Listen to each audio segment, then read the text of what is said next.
Mark chapter 2, verse 22. No one pours new wine into old wineskin. Otherwise the wine will burst the skins, and both the wine and the wineskins will be ruined. No, they pour new wine into new wineskin. Before we get anywhere with that passage, we have to understand three very important Greek words, because they pour new wine into new wineskin. The first new is not the same as the second new. The new wine is not the same as the new wineskin. The new wineskin is the Greek word kainos, and we use that to describe a newborn baby. But once that baby starts growing up, we use another word. The Greek word is neos, and it's younger, a young baby. Not a new one, but you've got to be new before you get young, don't you? Right? So here, the new wine in the new wineskin is the younger wine, but the brand new wineskin. Why? Anybody ever done ginger beer? You put ginger beer, you mix it all together, and you sit there and watch it. Nothing. But after a few days, it changes from new to younger, right? And the younger starts to ferment and starts to bubble and starts to grow. If you don't put it in a decent container, it will blow, because the fermentation in it is so much, right? So we're comparing. You do not put younger wine into old, or there's the other word, old.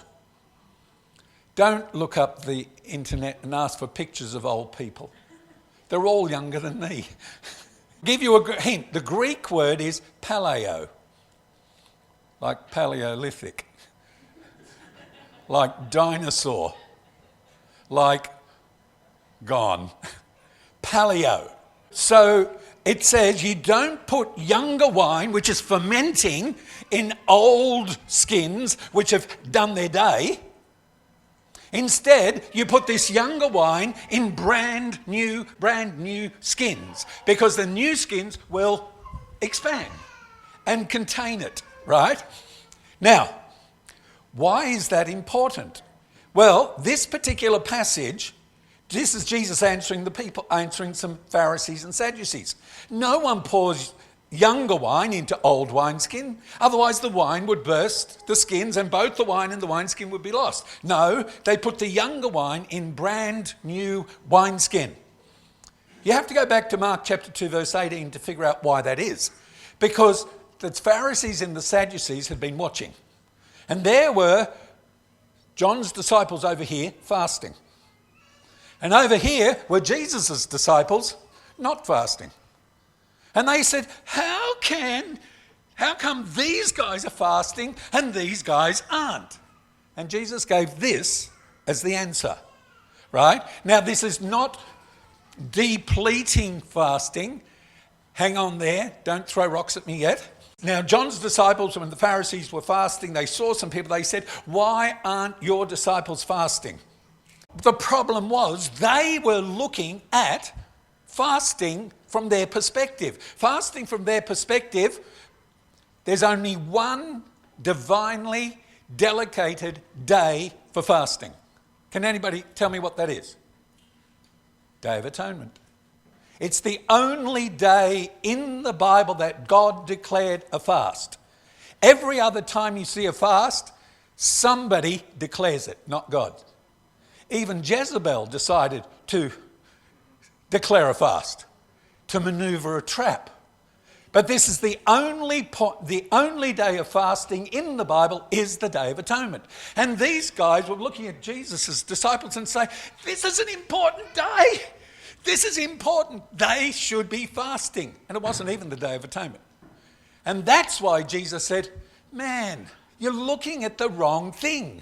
They were looking at the old covenant, the day of fasting from an old perspective, the Day of Atonement.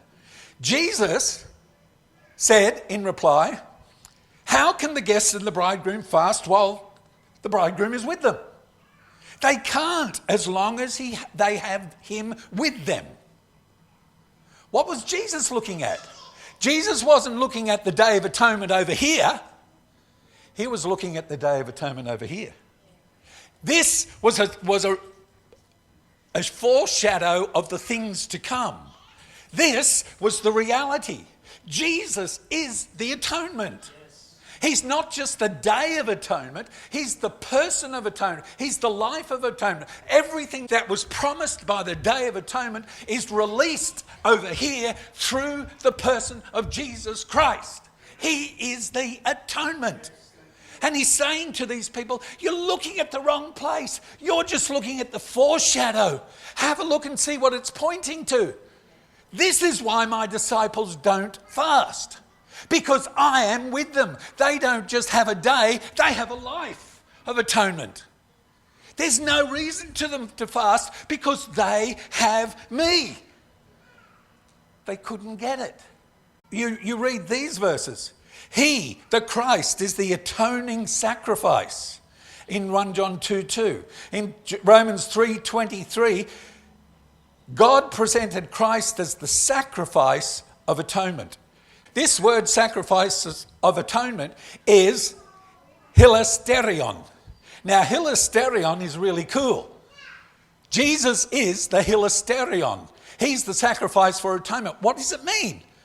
It's actually, in the Septuagint, the Day of Atonement was about the Ark of the Covenant, going in behind the curtain to the Ark of the Covenant. Hilasterion is the lid of the Ark of the Covenant. And so Romans is saying God presented Jesus Christ as the covenant box. He is the container of the atonement. Romans is actually pointing you back to here and saying this is more than just a process. He is the fulfillment of the Day of Atonement. And as long as we have Christ in us, we don't have to have a formal day of fasting. Now, why am I using all of this?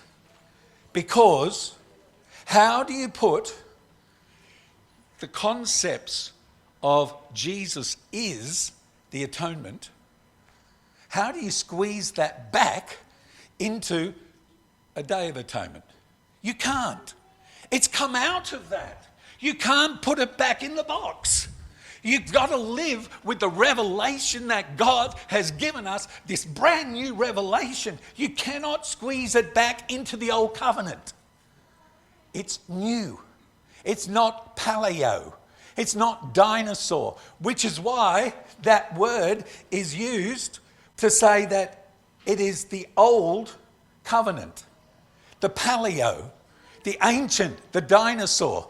We read in Luke 22. This is what we're here for. This is the cup of the kainos covenant. This is the cup of the brand new covenant, the new creation covenant. It's just not growing out of this. This is old. This is obsolete. This is dinosaur. The Greek word that is talking about that being obsolete is actually paleo.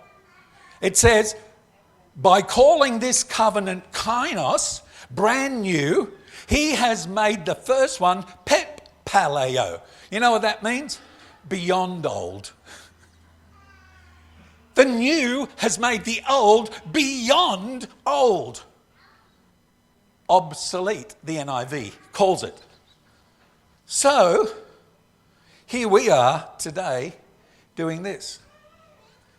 This is not, and I know this is a theme of mine in communion, this is nothing to do with the Old Testament day of Passover. Jesus said, this is about me. Do this in remembrance of me. Forget the Old Testament Passover when you come to taking communion. This has got nothing to do with that.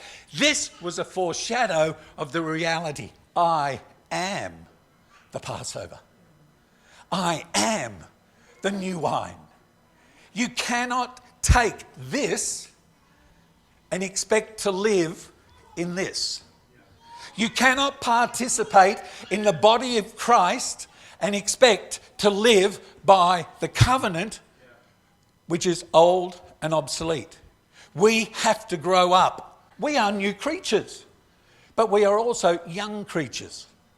And I'm sure you all remember when you were first Christians, the crazy things you used to do. I went to the opening of The Cross and the Switchblade. It was in a theatre, I'm also old, in a cinema in North Sydney. I would have been about 17 or 18. I sat there and I watched Cross and the Switchblade. At the end of the show, I was so moved, I ran up to the stage while the credits were on, and I asked everybody to come together in prayer. I was tackled, thrown off the stage, asked never to come back. But now that I am older, I didn't say paleo, now that I'm older, I don't have that zeal. But why? Is it because I'm going back into the formalities of Christianity? Or is it that God is giving me something to pass on to somebody else? I pray it's the latter.